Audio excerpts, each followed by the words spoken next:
Hi Earth Sign Stories, Virgo and Capricorn. Welcome po sa ating channel. At ito ang inyong daily gabay tarot reading for August 30, 2023. Please be reminded that this is general reading po, so maaari kayo makarelate o hindi. Just take what resonates. Gamitin ang reading na ito bilang gabay lamang. Balik po kayo dito bukas para sa ating daily gabay tarot reading for August 31, 2023. Please like, subscribe, and click bell button para updated po kayo sa daily tarot reading natin. Maraming salamat po. Spirit guides, ano po ang energy today ni Earth Signs, Taurus, Virgo, and Capricorn ngayong August 30?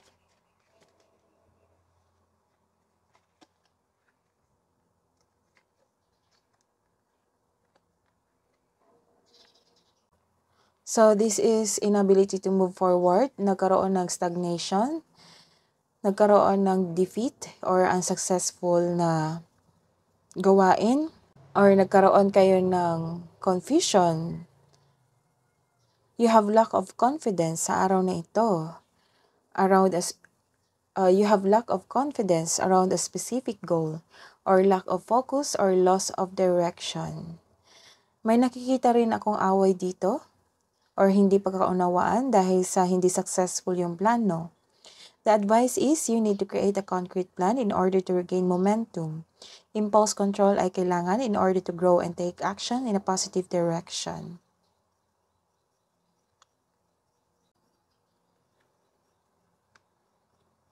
So after niyong nag-focus sa isang proyekto,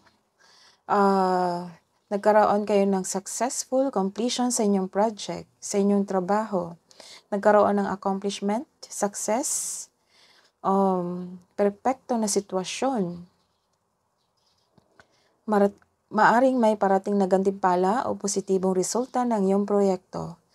Celebrate your wins and acknowledge how far you've come, and you're now ready to begin a new journey. May nakikita rin ako ditong tapos na ang construction ng dream house nyo. This card tells you na everything you have worked for is come together. So don't lose hope. Labanan mo yung hesitation and confusion mo ngayon para maabot mo itong successful na sitwasyon. So everything you have worked for is coming together. So what is the advice today? Para kay Earth Signs, Taurus, Virgo, Capricorn. Make a change. Welcome change into your life. So, welcome your change into your life. Part talaga ito sa journey natin na mahirapan tayo sa new cycle ng ating buhay karera. So, if you make a change, welcome change into your life, ito yung makukuha mo, yung success and completion sa iyong proyekto o sa iyong goal. What's the message pa po para kay work of art, be the portrait of divine beauty. What's the message po for career and money? Let's see your career and money. Earth signs. Wow, King of Pentacles. I need one card pa po.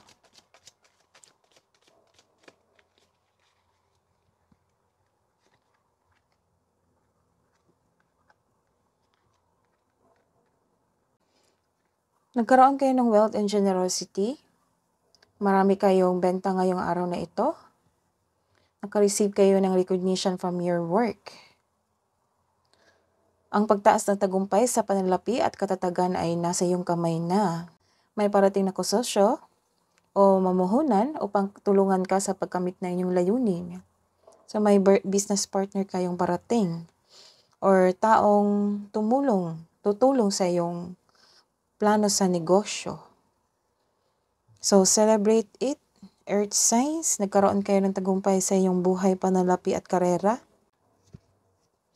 But some of you nagkaroon ng disappointment or block logic or nagkaroon ng emotional overwhelm. Emptiness. Sa buhay, karera at kaperahan, you are busy sa iyong trabaho ngayon. But ang ending, nagkaroon kayo na pagod. Lubos na pagod, exhausted kayo. So you need time para mag-relax, para ma-celebrate mo na yung achievement mo, yung abundance. Let's see your love and romance. Fire signs.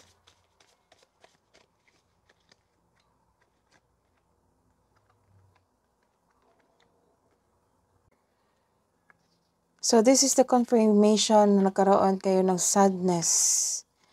Instead of celebrating the success on your career and money, ang ending is nagkaroon kayo ng sadness or grief. Dahil pala ito sa buhay pag-ibig. Malungkot ka ngayon dahil sa pagkawala ng bagay o tao, may naalala ka na cause ng trauma sa'yo. This is only temporary, lilipas din ito. May nakikita rin akong tao na past love mo na sabay-sabay niyong nagplano na ma-achieve mo itong proyektong ito. So, na-achieve mo na, pero nagkaroon ng disappointment dahil naghiwalay na kayo. Hindi mo na ma-share sa kanya yung achievement mo. So, i-acknowledge mo lang yung pakiramdam mo, ang sadness and disappointment, para ma-express mo ito at ma-release. Go ahead and cry it out. Iyak mo lang yan.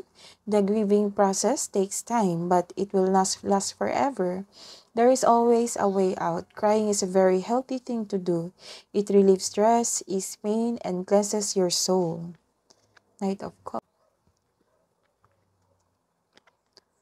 This is the confirmation nagkaroon talaga kayo ng disappointment.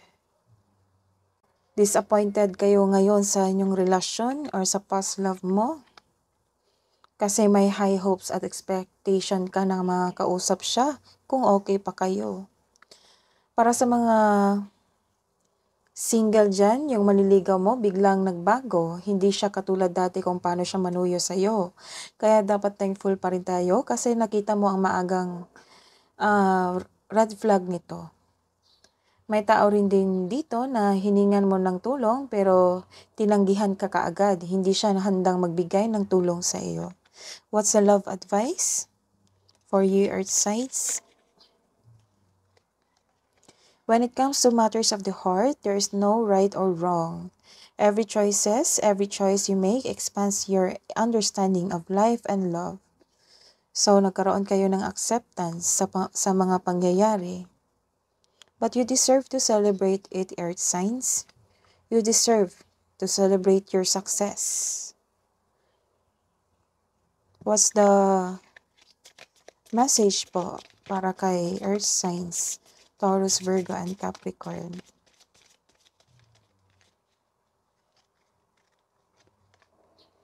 Adjustments are required. So, nagkaroon kayo ng adjustment after the disappointment. You are decided to heal yourself. Nag-decide kayo na mag-adjust. So, you are listening to yourself, Earth signs. What is the advice? Angels, archangels, spirit guides para kay Earth signs ngayong August 30.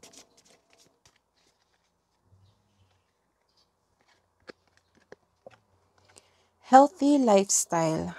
Sabi ni Archangel Raphael, eat a healthful diet, get adequate sleep, and exercise regularly for optimal health. So this is the confirmation na nagkaroon kayo ng disappointment, pagod sa inyong trabaho after the success. So eat a healthful diet po at tamang tulog. That is your reading today, Earth signs. Taurus, Virgo, and Capricorn. Balik po kayo dito bukas sa August 31 reading po. Please like, subscribe, and click bell button for notification para po updated kayo sa daily tarot reading natin. Maraming salamat po.